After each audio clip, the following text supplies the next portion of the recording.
What is happening with Odell Beckham Jr. in Cleveland? Well, it sounds like he's ATC at the moment. Well, that's what he is, but Mike Silver's saying that Stefanski told the team that he's off the team effectively. He's basically not on the team. And being right told now, to stay home. Yes. But all coaches and players say that he has been nothing more than professional about everything and is not like he's not doing any sit-ups on his front lawn. That is obviously the right. That is the benchmark by which all wide receivers being told to stay home are measured by. Mm-hmm. Like there's no TO moment with the cameras there. That was, I'm telling you, I will never forget that day. Can you look up the actual date it was? Sure. We were on Total Access getting ready to do the show, and we were live. I think we went live, and we didn't have much live capacity back in the day for NFL Network. Like, let's just go live, throw it out there. Andy Reid told him to go home. It was training camp. I think it was August. Had to be an August day when he went and he did sit-ups in his driveway. I think in New Jersey. Yeah, August 10th, 2005. Yeah, man. One of our first training camps. It was our second training camp. 2004 was our first full season on the air.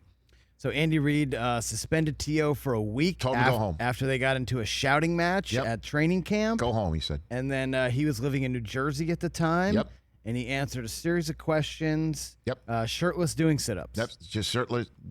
He's a shirt off. He's a shirt off. Well, he's a shirt off guy. Yeah, he should never wear a shirt. I mean, why not? Remember, he came here. He took his shirt off to put something else on. Yeah. And he had a sleeveless hoodie. Yeah, sleeveless hoodie. I know. It was part of his fashion collection. By the way, me and T.O. Got it. Same person. You guys are built similarly. And I'll just never forget. It's like, Andy Reid sent T.O. home. It's like, uh-oh. Yeah. Mm-hmm.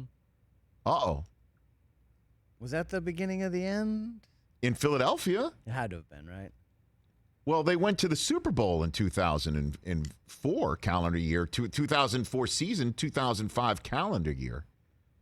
And that was when, again, and that was our first Pro Bowl that we did in 2005. I think it was our first one. Can't figure it out, but he only played 7 games for the Eagles. Our first Super Bowl we covered was Patriots-Panthers on NFL Network. And Brady versus Delhomme. Brady's second Super Bowl win. 2 for 2 in Super Bowls, TB12. Yep. And then that was in 2004 calendar year, 2003 season. And then the 2004 season, 2005 calendar year was TB12 winning it back-to-back, which still stands today as the last back-to-back Super Bowl winners we have seen. And we flew off from there, from Jacksonville, all the way to Hawaii. An NFL Network crew. I remember we went from Jacksonville to Atlanta, and then from Atlanta to Denver, and then Denver to Hawaii. We took 3 flights.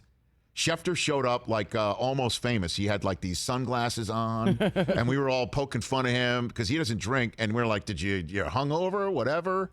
And we just we flew all the way out there, and T.O. and Donovan McNabb flew out the next day, and we had them scheduled to be interviewed together because they were Pro Bowlers together. Right. We had multiple set positions at the hotel where the players stayed, including one on the beach in Hawaii, right there. We had a beach set. And I remember Susie was so upset with me because I didn't get a pedicure beforehand and my feet were going to be seen on television. She's like, what's your problem? Those toes are disgusting. I remember all this stuff. So we're sitting there. I'm sitting there at the set position in a Hawaiian shirt and shorts waiting for T.O. and McNabb to show up together. And we were then told they're not going to speak together. Why not? They don't want to. And I found out that T.O. on a radio interview subsequent to the Super Bowl let it be known that McNabb, vomited in the huddle. And because everybody else on planet Earth saw that when the game was on the line, and kind of let it be known that McNabb wasn't up to the moment. When T.O. with a pins in his ankle and everything, had one of the greatest games in the history of the game of the sport at wide receiver. He was awesome. And that's when we first got a whiff that T.O. and McNabb were not on the same page at all. I interviewed them both separately. They refused to be interviewed together because we thought, okay, you got the quarterback and wide receiver just for playing the Super Bowl.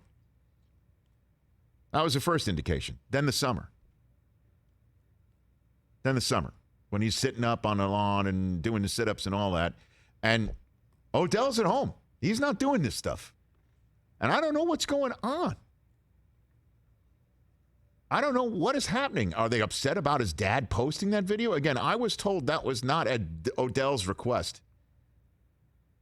And as you know, dads can go off the reservation. Tom's did. Yep. This year when Brady was Tom Sr. was talking about going back to New England, and Brady even had some fun at his father's expense, and also did say, hey, this is what fathers do. Fathers cape for their boys, and their kids, and their daughters. That's what we do as dad. That's how I have this sign right here. Best dad ever. So I hope the Browns are not holding, this video over Beckham. But this would certainly on sports TV, we abhor a vacuum. And this is what we then spill into it with all sorts of conversation. This is when athletes get upset because we're talking into a microphone and they're like, you don't know what the hell you're talking about. Well, in this case, we don't know what to talk about. Other fact that he's home, and last year the Browns went on a run without him, and I was thinking this is ridiculous that they're better off without him. I mean, this guy's a terrific player. He comes back this year and he's not well enough to start the season, and I can't evaluate him. I can't evaluate this situation at all. So what is up with Odell? Great question. Great question.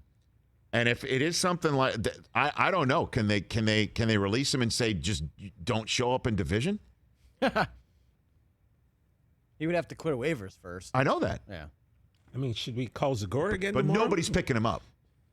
No, waivers. Not for $8 million. No for shot. The rest of the year, yeah. No shot. And 2 more years. Which is why they couldn't trade him.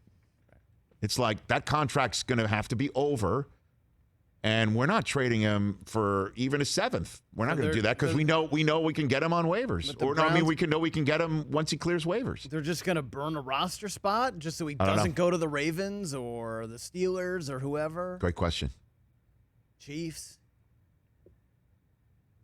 But one thing that is not happening is, according to Silver, we're not hearing it and seeing it, is Odell's not